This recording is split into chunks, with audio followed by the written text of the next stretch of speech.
ఇస్తూ మేడం గారు నాకు చూసారా మీకున్న నాలెడ్జ్ చాలా తక్కువ.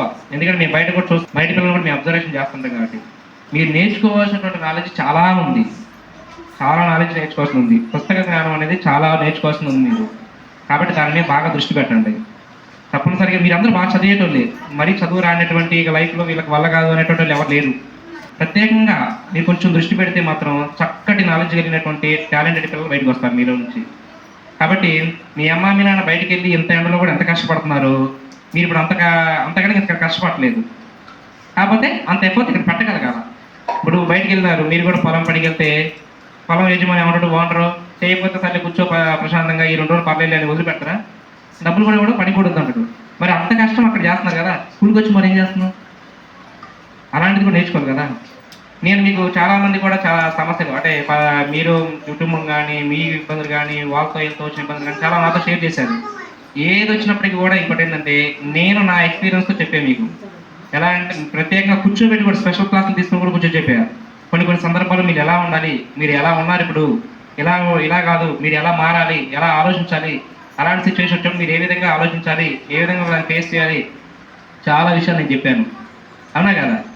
చాలా విషయాలు నేను నేర్పించాను. కాకపోతే వాటన్నిటి నుండి ఏంటంటే ఆయా సందర్భాల్లో మీరు ఎలా ఉండాలనేది మీకు చెప్పాము. వాటిని జ్ఞాపకం ఉంచుకొని జాగ్రత్తగా బతకండి, జాగ్రత్తగా చదవండి. ఇంకోటి ఏంటంటే నేను చెప్పిన విషయాలు చాలా వరకు నా ఎక్స్పీరియన్స్తో చెప్పాను. మా లైఫ్లో కూడా మేము దేని మీద దృష్టి పెట్టాము ఇవన్నీ మీకు చెప్పాను. నా ఎక్స్పీరియన్స్తో సహా చెప్పాను మీకు. అప్పట్లో ఇలా కష్టపడే పరిస్థితి ఉన్నప్పుడు కూడా మా దృష్టి చదువు మీద ఉంచావరా, ఇట్లా మాకు ఏదైనా లేనప్పుడు కూడా ఇంకా నేను చదవాలి పట్టుదలగా చదివి నేను సాధించాలి అని కసిపెట్టింది తప్ప మాకు అవకాశం లేదు కాబట్టి నేను డౌన్ అయిపోదాంలే, మా ఇంట్లో బాగోలేదు కాబట్టి మా అమ్మ నాన్న పేదవాళ్ళు కాబట్టి డౌన్ అయిపోదాంలే అనేటటువంటి ఆలోచన మాకు ఏనాడు రాదు. ఎంత తగ్గితే, ఎంత కొరత ఉంటే, ఎంత లేని పరిస్థితి అయితే అంత బాగా చదవాలని ప్రోత్సాహం వచ్చింది. అంత బాగా పైకి లేవాలి, ఇంకా ఇది మేము ఓవర్కమ్ చేయాలి, మా ఫ్యామిలీని ఈ పొజిషన్స్ చేంజ్ చేయాలి అనే పట్టుదల ఎంత ఉండేది. అవన్నీ మీకు చెప్పాను కదా, అలాంటి మీరు రావాలి.